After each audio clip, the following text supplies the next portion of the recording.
Hi class, this is Miss Stapp. Have a couple videos here that you are going to use for class today. And today what we are working on is A4. It's inquiring and analyzing. You are going to develop a detailed design brief which summarizes the analysis of relevant research. So you all know detailed means more than one thing. So you're going to have several facts in this brief, which is like a long paragraph really. I'm trying to keep it at about 300 words. Less is always more, with these problem statements and design briefs for our design cycle. But if you have to write a little bit more than 300, I'm okay with that. I'm asking for several things in the design brief, and we're going to go over that in just a minute. Yes, you're going to be looking back at your relevant research, okay? And you've done research or you've started research in 2 or 3, and you'll be able to use that and highlight it in the paragraph that we are creating for this design brief. Now, I want to let you know that I've put your work in 2 sections. So you're going to be able to see all of this, everything I go over today, in A4 under lessons. So this is in your content library and under lessons. Okay. The other place you're going to be able to find this and actually work on it is going to be in your homework section. You'll have exactly the same thing in your homework section. Now, I would love for you to use your class time today for working on this because this is going to be a part of your summative. And your summative for A is going to be Thursday 10th. And if you're a B day, that's going to be Friday on the 11th.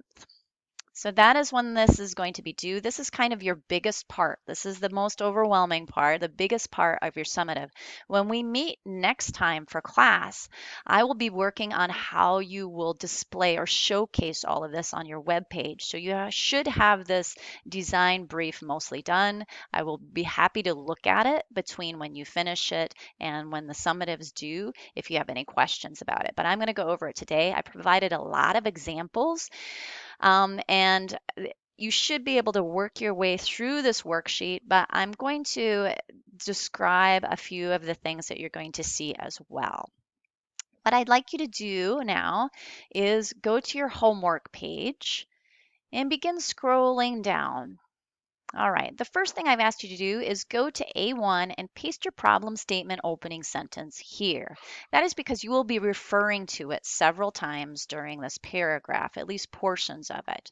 And I'm just going to have you, for your ease of finding it, just go back to A1, highlight it. Remember, that was that formula we used. And if you had problems with it, I hope you're able to rework it now because it will come up and you will use it again and again in this the website, the web page that you made, as well as this brief. So just paste it right here. And then we begin the writing. Now, as you can see, I have steps 1 through step 8, I believe. Each one of these will encompass a sentence or two for a total of under 300 words, about 11, hopefully 12 sentences long. Okay. The first one is name your company and the solution. So today you get to name your company. Now, this can be named after yourself. You can name it something that kind of describes what your designs are. It can be sustainable living or so forth. But pick your name, it has to be appropriate. And you're also going to state the solution. So this is where you will refer back to that problem statement opening sentence already. I've given you a formula here where you put in your company name, and then you can use these words exactly if you like. The company is going to design, okay, and here's your description, your general product description. So you chose kind of a specialized sustainable house, hopefully. You gave it a little bit more description than sustainable house. So you'll add that here. Company is going to design a tiny, maybe sustainable home for your who was your target audience? Remember, you identified them already in your problem statement opening sentence. So you just name them here. And that is your first sentence. I provided you my own example that you can look at. And then we're ready for step 2. Okay. The next sentence gives a more detailed product description and the benefits. So For instance, I give you my example, and I want you to think you're going to be specific enough that clients understand what kind of sustainable house this is, but don't list every single element. For instance, I said that my sustainable houses have customizable solar energy and water reduction system. So that still kind of gives me a little leeway. I didn't say exactly what kind of solar energy or exactly what kind of water reduction systems, but I do have those in mind. And so that when I'm designing, if one thing doesn't work, I can kind of change. I still know I want to do water reduction systems of some kind, but if my low flow toilets don't work out, then I can do it in other ways. Okay. And how does this benefit? Well, I remember my client was specifically interested in lowering their cost and their utility bills. So that's what I put here as a benefit. You can look back to the benefits in A1 that you stated and use that here. All right. Step 3. Identify your company's goals. So now you know what your client is because you designed your client and you said what goals were important to them. Now you align and you say, yes, my company agrees. I like this sentence starter. We understand that our client's goals of, for instance, it might be affordability. And we are committed to this because, and you say, why? Why is that important? So look back, and again, this is a little bit of creative writing. You're making up a certain client, but you know that you can provide for them because you've done your research. All right, step 4. Justify the product that you are creating. Justify it, okay? Use this sentence starter if you like, okay?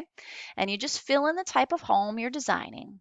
And then you say, this kind of sustainable home will help homeowners. And then you say why it's going to help them meet the goals, okay? I gave you an example here that you can look at and read to help you identify that. All right.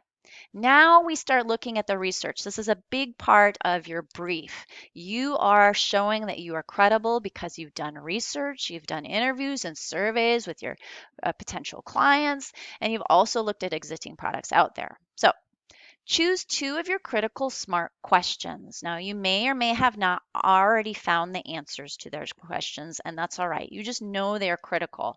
And here, one of your peers put this on their page, and I borrowed it. I'm not going to say who it is, but they did a great job. What age range would be most likely to buy or are interested in a tiny house? And what age range cares more about environment and decreasing the carbon emissions? So I use that in this in order to describe some of my research and provide credibility for myself and my company, knowing what our audience is. I wrote, STAP Sustainable Home Concepts surveys have revealed that home buyers between the ages of 25 and 35 consider reducing their carbon and ecological impact when looking for homes. Okay. Your interviews and your surveys might have been of people that are experts, and you can definitely use that. All right. Look to my examples for those 2 things, and remember, choose two of your critical SMART questions. It's okay if you don't have the answers, but we know that is important research, and that's what you're stating here. Next, propose the solution using Access FM to justify. Oh, I know, we just keep going back to that Access FM. You're going to know it. So you name the solution that you have. That is the kind of specialized sustainable home. And then you're going to highlight one element of Access FM from table 2 or 3. And you're going to highlight one element from function and one from materials. So you've done several tables and there was always a function and always a materials section. And those are the 2 I would like you to use in these sentences. I've given you examples and they came from the function and materials from my paragraph that I made up and somewhat from looking at yours and what you've put in your function and materials.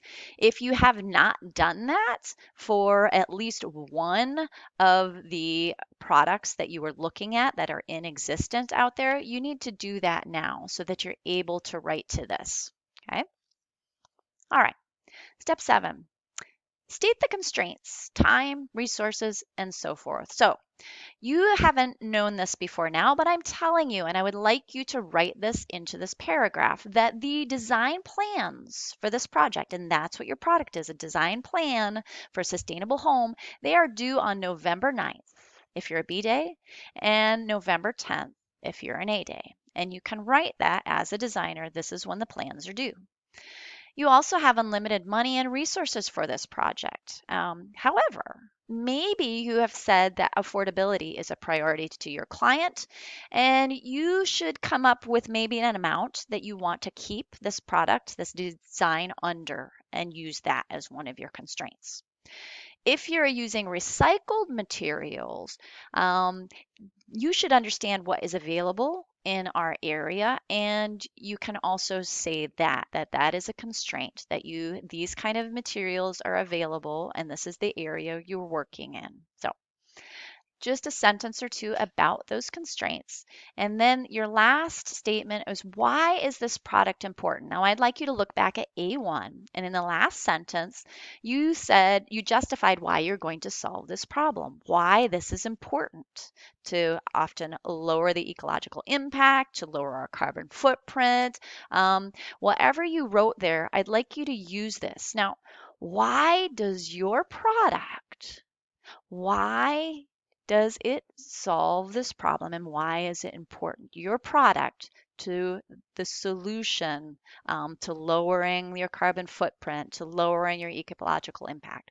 And so you're just kind of rewriting that last statement in A1 to fit here. Why is your product important? Okay, there is a step 9 that I'm not showing on the screen, but that is that you are writing this as a paragraph. So what I need you to do is go back and eliminate missteps, bullets, and missteps, little helps. You just take out what you wrote, and you don't need transitional sentences. It should flow fairly well. If not, you can add a little bit of help, certainly. But really what I'm looking for are these 8 points. That's what I'm going to be looking for to make sure that you did. So you would just put that in a paragraph and I would paste it at the bottom of this homework because again, you are going to use this moving forward in your summative. Great job, everybody. I will probably have another video that you will watch for this class and it will be about looking forward at that summative piece.